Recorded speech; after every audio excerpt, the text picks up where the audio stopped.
1947 সালের 14ই আগস্ট 12টা বাজতে আর কিছু মিনিট বাকি। পণ্ডিত জওহরলাল নেহেরু তার ভাষণ শুরু করলেন। At the stroke of the midnight hour, when the world sleeps, India will awake to life and freedom. আর ঠিক যখন 12টা বাজলো, দেশ স্বতন্ত্র হলো। পরের দিন 15ই আগস্ট সকালে গণপরিষদে রাষ্ট্রীয় যাত্রা হলো। সকাল 10টা 30 মিনিটে জাতীয় পতাকা উত্তোলন হলো।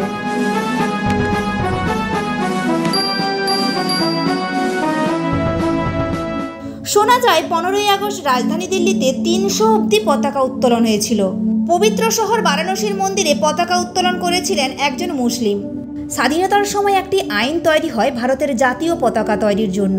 ভারতের জাতীয় পতাকা শুধুমাত্র খাদি দিয়ে তৈরি হবে এবং অন্য কিছু দিয়ে তৈরি পতাকা আকাশে উড়লে জরিমানা সহ 3 বছরের কারাদণ্ড হবে।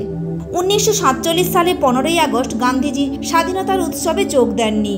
তিনি 24 ঘন্টায় অনশন করেছিলেন।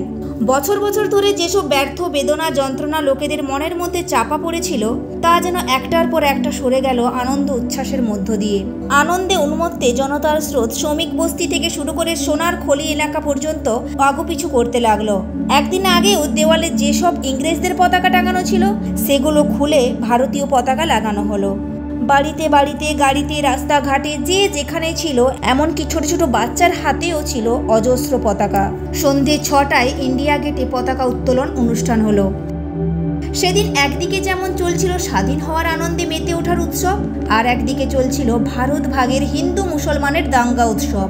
চারদিকে লোকে না খেতে পেয়ে মরে যাওয়ার উৎসব। কিন্তু কলকাতায় 15ই আগস্ট পুরোপুরি ঠান্ডা ছিল।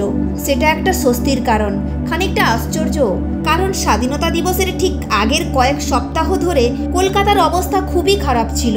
পশ্চিম পাঞ্জাব নতুন পাকিস্তানি প্রদেশটির জন্য এক নতুন রাজ্যপালকে নিয়োগ করা হয়েছিল। 15 তারিখ সন্ধ্যেতে তিনি তার পদ গ্রহণের উপলক্ষে একটি পার্টি দেন। পরের দিন এই বিষয়ে তিনি বলেছিলেন, এমন জঘন্য পার্টি কেউ কখনো দেখেনি। বিদ্যুৎ চলে যাওয়ায় না ছিল পাখা, না ছিল আলো। যেটুকু আলো পাচ্ছিলাম দাউ দাউ করে জ্বলতে থাকা লাহোর শহর থেকে, যেটি ছিল 8 মাইল দূরে। বাগানের চারদিকে চলছে গুলি, একটা দুটো নয়, একটানা গুলি। কে যে কাকে গুলি করছে কেউ জানে না, তখন কেউ জানতেও চাইছে না। ঠিক এরকমই ছিল ভারতবর্ষের প্রথম স্বাধীনতার দিন। ভিডিওটি যদি ভালো লাগে প্লিজ চ্যানেলটি সাবস্ক্রাইব করে একটি লাইক দিন।